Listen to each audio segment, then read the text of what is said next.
अस्सलामुअलैकुम viewers, welcome to my channel Hannah's magazine. क्या हाल है आप सबके।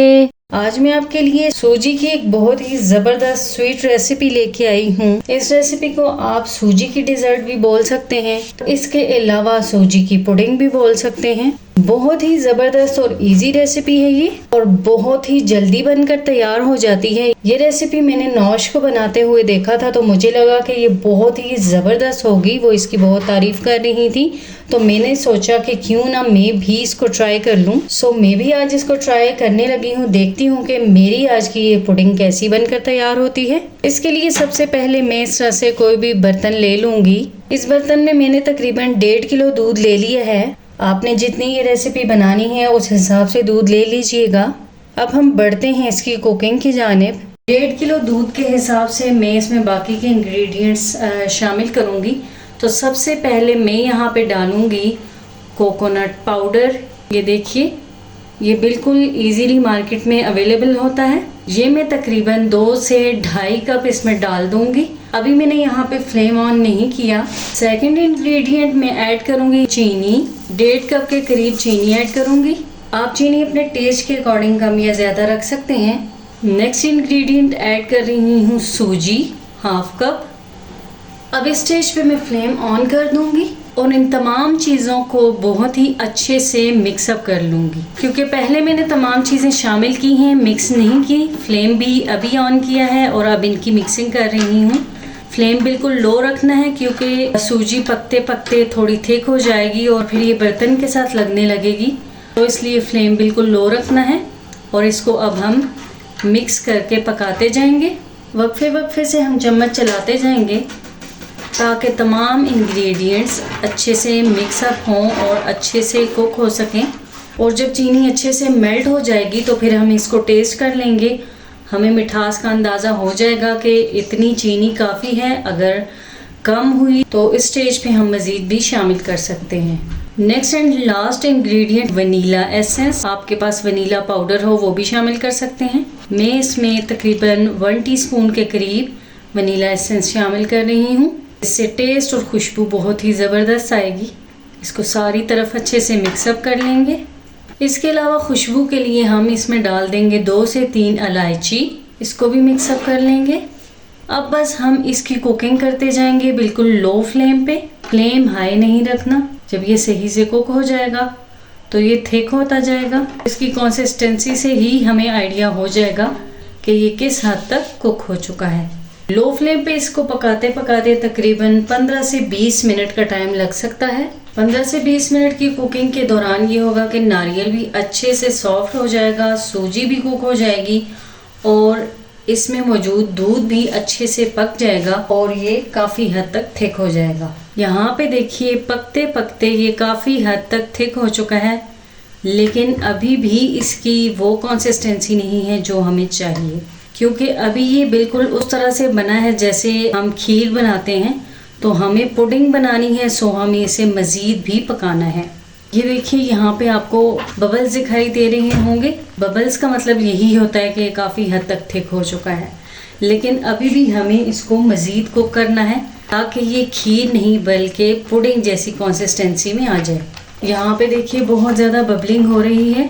तो अब हम इसका एक टेस्ट कर लेते हैं। जैसा कि मैंने रेसिपी के अंदर देखा था, तो देखते हैं कि ये बिल्कुल उसी तरीके से तैयार हुई है या नहीं। इसी स्पैचुला की मदद से इसको उठाएंगे और फिर वापस यूँ डालेंगे। अगर ये जल्दी जल्दी से सारे बाकी के मिक्सचर के अंदर मिक्स नहीं हो जाती और अपनी शेप होल्ड किए रखती है काफ़ी टाइम, तो इट्स मीन ये रेडी है। तो ये देखिए, जब हम इसको स्पैचुला से नीचे गिराते हैं तो ये स्पैचुला से भी स्लोली गिर रही है, और जब ये हमारे बर्तन में गिर रही है तो भी वहाँ पे भी ये थोड़ी देर अपनी शेप होल्ड रखे हुए है। तो इट्स मीन ये रेडी हो चुकी है। हमें इसको इतना ही कुक करना था। अब हम इसको मज़ीद कुक नहीं करेंगे। यहाँ पे ये रेडी है। तो इस स्टेज पे हम फ्लेम ऑफ कर देंगे।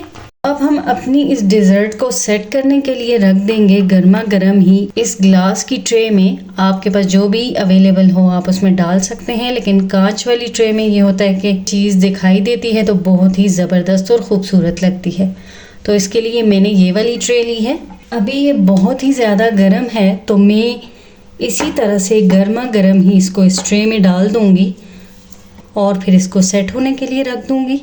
साथ ही साथ इसी स्पैचुला की मदद से इसको थोड़ा थोड़ा सा स्मूथ कर लूँगी ताकि बिल्कुल फ्लैट और स्मूथ हो जाए। गर्मा गर्म ही मैंने इसको ट्रे में डाल दिया है, क्योंकि ये जब ठंडी होती है तो बहुत ही अच्छे से सेट हो जाती है। क्योंकि ये पुडिंग है तो इसलिए इसे पहले ही उस बर्तन में ट्रांसफ़र कर दें जिसमें आपने इसको सेट करना है। अब अगर आपके पास टाइम है तो ओवरनाइट के लिए या 3 से 4 घंटे के लिए इसको फ्रिज में रख दें ताकि ये अच्छे से सेट हो जाए। तो व्यूअर्स, यहाँ पे ओवरनाइट के बाद हमारी ये डिज़र्ट देखिए अच्छे से सेट हो चुकी है। ये देखिए बिल्कुल केक की तरह लग रही है ये, क्योंकि ये पुडिंग है तो इस वजह से ये इस तरह की सेट हुई है। बहुत ही ज़बरदस्त लग रही है। अब इसके ऊपर ऑप्शनल काम करने हैं। आप चाहें तो इसको इसी तरह से सर्व कर सकते हैं, ड्राई फ्रूट्स डालें और सर्व करें। लेकिन अगर चाहें तो इसके ऊपर एक लेयर क्रीम की लगा सकते हैं। तो मेरे पास यहाँ पे घर पे जो दूध के ऊपर मलाई जम जाती है वो मौजूद है, तो एक क्रीम की लेयर यहाँ पे मैं इस पे लगा दूँगी। यूँ इस तरीके से सारी तरफ इसको लगा दूँगी। आप व्हिपिंग क्रीम का यूज़ भी कर सकते हैं, जो भी चीज़ इजीली आपको अवेलेबल हो। क्रीम इसके ऊपर लगाना टोटली ऑप्शनल है, लेकिन अगर क्रीम लगाई जाए तो आपको पता ही है कि चीज़ कितनी ज़्यादा रिच और क्रीमी हो जाती है। टेस्ट ज़बरदस्त और इन्हेंस हो जाता है, लेकिन आप इसको स्किप भी कर सकते हैं। तो बस इस तरह से इसके ऊपर क्रीम की एक पतली सी लेयर लगाने के बाद इसको मैंने सारी तरफ स्प्रेड कर दिया है। अब मैं इसको मिक्स ड्राई फ्रूट के पाउडर के साथ गार्निश करने लगी हूँ। आप अपनी मनपसंद किसी भी चीज़ के साथ इसको गार्निश कर सकते हैं। थोड़ा थोड़ा सा ये पाउडर सारी तरफ डाल रही हूँ मैं। इसके ऊपर लगा देती हूँ यूँ कटे हुए बादाम, सेंटर से काट लिया था इनको। और अब डाल दूंगी इसके ऊपर थोड़ी सी रोज़ पेटल्स, कलर्स कॉम्बिनेशन के लिए बहुत खूबसूरत लगेंगी ये। तो यहाँ पे व्यूअर्स देखिए हमारी ये पुडिंग कितनी ज़बरदस्त और ख़ूबसूरत लग रही है और ये बिल्कुल रेडी हो चुकी है। क्या खूबसूरत इसका कलर कॉम्बिनेशन है और टेस्ट तो इसका इतना ज़बरदस्त है कि मैं आपको क्या ही बताऊं। मैंने अलग से थोड़ा सा टेस्ट करके देखा था, बहुत ही ज़बरदस्त है ये। आप मेरी इस क्रीमी हेल्दी रिच पुडिंग की रेसिपी को ज़रूर से ट्राई कीजिएगा और कमेंट्स में शेयर कीजिएगा कि आपको मेरी आज की ये रेसिपी कैसी लगी और आप मुझे कहाँ के सिटी से देख रहे हैं। कम से कम टाइम में इतनी ज़बरदस्त और हेल्दी चीज़ बनकर तैयार होती है, क्योंकि इसके अंदर कोकोनट मौजूद है। तो आप तो जानते ही हैं कि कोकोनट कितना ज़बरदस्त और हेल्दी होता है हमारी सेहत के लिए। जब आपके घर कोई पार्टी हो, कोई गेस्ट आ रहे हो, तो भी आप इसको बना के सर्व कर सकते हैं। ये बहुत ही ज़बरदस्त लगेगी और आपके मेहमान ज़रूर इसकी रेसिपी पूछेंगे। तो व्यूअर्स, मेरी इसी तरह की हेल्दी होममेड और ज़बरदस्त सी रेसिपीज देखने के लिए मेरे चैनल को लाइक एंड सब्सक्राइब कर दिया करें और बेल आइकन को प्रेस ज़रूर किया करें, ताकि मेरी तमाम नई आने वाली वीडियोस के नोटिफिकेशंस इजीली आप तक पहुंचते रहें और आप इस तरह की हेल्दी होममेड रेसिपीज से मुस्तफीद होते रहें। तो व्यूअर्स, इसी के साथ मुझे दीजिए इजाज़त। नेक्स्ट हाजिर होंगी फिर किसी ज़बरदस्त हेल्दी होममेड और फटाफट सी रेसिपी के साथ। तब तक के लिए अल्लाह हाफिज़ एंड बाय बाय।